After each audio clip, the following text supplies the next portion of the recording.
শুনছেন উন্মাদনা পার্ট 3। লেখনীতে কায়নাত খান কবিতা আর কণ্ঠে আমি ছোঁয়া। তোর শরীরে কোন পরিবর্তন হয়েছে এটাই একটু দেখতে হইব আমার। হাতের বাঁধন যতটা শক্ত করলে এক বিন্দু পরিমাণেরও নিজেকে ছাড়ানোর উপায় থাকে না, ঠিক ততটা শক্ত করে আনন্দের হাত ধরে টানতে থাকে অভি, যেন সে কোনো মানুষ নয়, স্রেফ একটা জড় বস্তু। অভির গতির সাথে তাল মেলানো অসম্ভব হয়ে ওঠে আনন্দের জন্য। তার উপরে শাড়ি, বেশ হিমশিম পোহাতে হয় তাকে। আঁকাবাঁকা রাস্তায় ঠিকমতো হাঁটতে না পেরে মাটিতে পড়ে যায় আনন্দী। অভি এতে প্রচন্ড ক্ষেপে যায়। সে আনন্দীকে কোলে তুলে নিয়ে হাঁটতে শুরু করে। বাঁচার জন্য আপ্রাণ চেষ্টা চালিয়ে যায় আনন্দী। এখন অন্তত কেউ যদি দেখে এবং পুরো বিষয়টা নেটে আপলোড করে, তাহলে আনন্দী বেঁচে যাবে। পুলিশ কেস নিয়েও আসামি ছেড়ে দিচ্ছে। আনন্দী যতবার ইন্টারনেট ব্যবহার করতে গেছে ততবারই আইডি ডিসেবল করা হয়েছে, তার বাবাকে ঋণে জড়ানো হয়েছে। এসব কিছু সহজেই সকলে জানতে পারবে, কিন্তু আনন্দীর ভাগ্য বরাবরের মতোই তার সহায় নয়। কেউ নেই চারপাশে। অভি আনন্দীকে সোজা গাড়িতে ছুঁড়ে মারে তাকে। এরপর পাশের সিটে সেও উঠে বসে। দুহাতে আনন্দীর পুরো শাড়ি খুলতে থাকে। দেখি তো 2 দিনে কোন পরিবর্তন আসছে তোর শরীরে। আনন্দী নিজের হাত পা চালানো শুরু করে, কিন্তু অভি নিজের কাজে অনড়। সে আনন্দীর পুরো শাড়িটাই খুলে ফেলতে সক্ষম হয়। আনন্দী তবুও থামে না, অভিকে দূরে ঠেলতে থাকে। নড়িস না বান্দির বাচ্চা, দেখতে দে। গাড়ির ভেতরটা অস্বাভাবিক নিঃশব্দ হয়ে ওঠে। বাইরের কোলাহল, মানুষের কথা, কাশফুলের নরম দোল, সব যেন দরজার ওপাশেই থেমে গেছে। ভেতরে কেবল আটকে আছে ভারী এক নীরবতা, যেটা ধীরে ধীরে শ্বাস নিতে কষ্ট করে তোলে। আনন্দী গুটিসুটি হয়ে বসে থাকে সিটের এক কোণে। নিজেকে যতটা সম্ভব ছোট করে ফেলতে চাইছে সে, যেন এভাবেই অদৃশ্য হয়ে যেতে পারবে। তার 2 হাত শক্ত করে জড়িয়ে আছে নিজের শরীরের চারপাশে। আঙুলগুলো কাঁপতে থাকে হালকা করে। চোখ দুটো নিচু কিন্তু স্থির নয়, বারবার কেঁপে ওঠে, যেন চোখ তুলে তাকানোর সাহসটাই হারিয়ে ফেলেছে সে। তার পাশের সিটেই বসে আরামে সিগারেটের ধোঁয়া উড়াতে থাকে অভি। এতটাই কাছে যেন দুজনের মাঝখানকার দূরত্বটা আর আলাদা করে বোঝা যায় না, শুধু অনুভব করা যায়। জ্বলন্ত সিগারেটের ধোঁয়াটা ধীরে ধীরে ঠোঁট থেকে বের হয়ে বাতাসে মিশে যাচ্ছে, আর সেই ধোঁয়ার গন্ধ পুরো গাড়ির ভেতরে ছড়িয়ে পড়ে একটা ভারী অস্বস্তিকর আবহাওয়া তৈরি করেছে, যেন সময়টাকে ইচ্ছে করেই লম্বা করছে সে। তোরা তো কইছিলাম তোর জীবনটা তেজপাতা বানায় ছাড়বো, তারপরও উঠতে যাস কেন মেয়ে? ভয় ডর নাই তোর? অভির সিগারেটের গন্ধে গা গুলিয়ে আসে আনন্দীর। ছি, কি বিশ্রী গন্ধ সেটার। মুখে হাত দিয়ে নাক চেপে ধরে নিজের।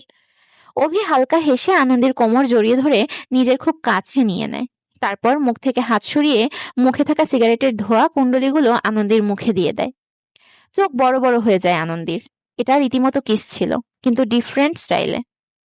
অভি আনন্দীর কোমর জাপটে ধরে তার মুখ থেকে হাত সরিয়ে থাকে, নিজের মুখে থাকা সিগারেটের ধোঁয়া আনন্দীর মুখে ছেড়ে দেয়।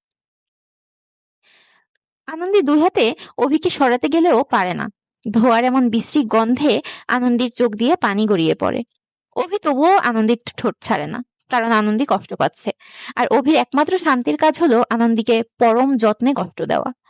বেশ কিছুক্ষণ পর অভি আনন্দীকে ছেড়ে দেয়। দাঁত ঠিক মতো ব্রাশ করিস না বান্দির বাচ্চা, নেশা করি আমি আর মুখে গন্ধ তোর। অভি সামনে থাকা পানির বোতল নিয়ে বেরিয়ে পড়ে।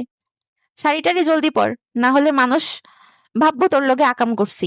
শরীরে নাই কিছু, সে আবার ঘুরে বেড়া মানুষের পিছু। সচরে গাড়ির দরজা লাগিয়ে কুলি করতে থাকে অভি। প্রথমবার কিস করলো, তাও মুখে গন্ধওয়ালামি। প্রথম কিসই বৃথা তার। বান্দির মুখ তো না যেন ময়লার ডাস্টবিন, এর থেকে ভালো 3-4 চর মারলেই পারতাম। অভি খুব আফসোস করতে থাকে, একটা পিচ্চি মেয়ে যাকে শাস্তি দিতে গিয়ে উল্টে নিজের ক্ষতি করলো অভি। অভিকে গাড়ি থেকে বেরোতে দেখে তার লোকেরা তার দিকে এগিয়ে আসতে থাকে, কিন্তু বেশি কাছে আসার আগেই অভি হাত দিয়ে নিষেধ করে। ভাই, দূরে থাক বেটা, এখানে আইলে সমস্যা। শফিক ফোন বের করে অভিকে কল দেয়। অভি ফোন ধরার সাথে সাথে কালু তার ফোন কেড়ে নেয়। হড়বড়িয়ে বলে, ভাই কি হয়েছে, কাছে আইতে দেন না কেলা? সেমরির বস্ত্র হরণ করছি আমি, শরীরে আগে ঢাকুক তারপর আয়। অভির কাট কাট কথা শুনে সকলে চুপসে যায়। একজন আরেকজনের মুখের দিকে তাকায়। অভি কি তাহলে হাল খাতাতে নাম লিখিয়ে ছাড়লো? বেশি কিছুক্ষণ পর অভি উকি দিয়ে দেখে আনন্দী চুপচাপ বসে রয়েছে। চোখ দিয়ে এখনো পানি গড়িয়ে পড়ছে। বেশ বিরক্ত হয় অভি। এমন ভাবে কাঁদতেছস যেন তোর বস্ত্র না ইজ্জতই হরণ করছি। নাটকের শেষ নাই। অভি আনন্দীর পাশে গিয়ে বসে, তারপর লোকদের ইশারা করে। ইশারা করতেই সকলে এসে হাজির হয়। ড্রাইভিং সিটে তার বিশ্বস্ত লোক আনাস এসে বসে পড়ে এবং বাকিরা সবাই বাইকে।